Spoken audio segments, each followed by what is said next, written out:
ನಮಸ್ಕಾರ. ಜಯಕಿರಣ ಟಿವಿ ವೀಕ್ಷಕರಿಗೆ ಸ್ವಾಗತ. ಇಬ್ಬರು ಮುಸ್ಲಿಂ ಯುವಕರ ಜೊತೆ ಹಿಂದೂ ಯುವತಿಯೊಬ್ಬಳು ಸಾರ್ವಜನಿಕರ ಕೈಗೆ ಸಿಕ್ಕಿಬಿದ್ದ ಘಟನೆ ಸುರತ್ಕಲ್ ಠಾಣಾ ವ್ಯಾಪ್ತಿಯ ಮುಕ್ಕದಲ್ಲಿ ನಡೆದಿದೆ.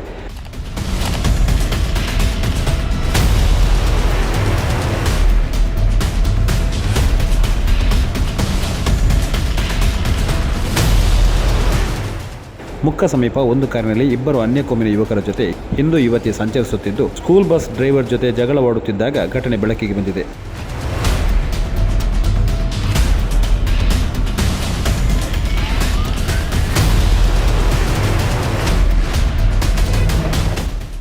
ಸ್ಥಳದಿಂದ ಎಸ್ಕೇಪ್ ಆಗಲು ಪ್ರಯತ್ನಿಸುತ್ತಿದ್ದಂತೆ ಕಾರು ಕೈಕೊಟ್ಟಿದ್ದು, ಸ್ಥಳದಲ್ಲಿ ಜನ ಸೇರುತ್ತಿದ್ದಂತೆ ಪೊಲೀಸರಿಗೆ ಮಾಹಿತಿ ನೀಡಿದ್ದಾರೆ.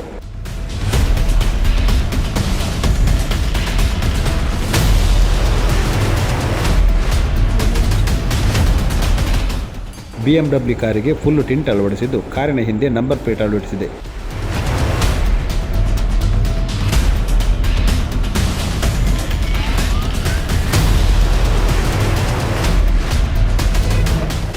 ಈ ರೀತಿ ಅನ್ಯ ಕೋಮಿನ ಜೋಡಿ ಸುತ್ತಾಡುತ್ತಿರುವುದು ಸಾರ್ವಜನಿಕರಿಗೆ ಅನುಮಾನ ಬಂದು ಪೊಲೀಸರಿಗೆ ಮಾಹಿತಿ ನೀಡಿದ್ದಾರೆ. ಸ್ಥಳಕ್ಕೆ ಪೊಲೀಸರು ಆಗಮಿಸಿ ವಿದ್ಯಾರ್ಥಿಗಳನ್ನು ವಶಕ್ಕೆ ಪಡೆದಿದ್ದಾರೆ. ವಿದ್ಯಾರ್ಥಿಗಳನ್ನು ವಿಚಾರಣೆ ನಡೆಸುತ್ತಿದ್ದು, ಸ್ಥಳೀಯ ಕಾಲೇಜಿನ ವಿದ್ಯಾರ್ಥಿಗಳೆಂದು ಹೇಳಲಾಗುತ್ತಿದೆ. ನಮಸ್ಕಾರ.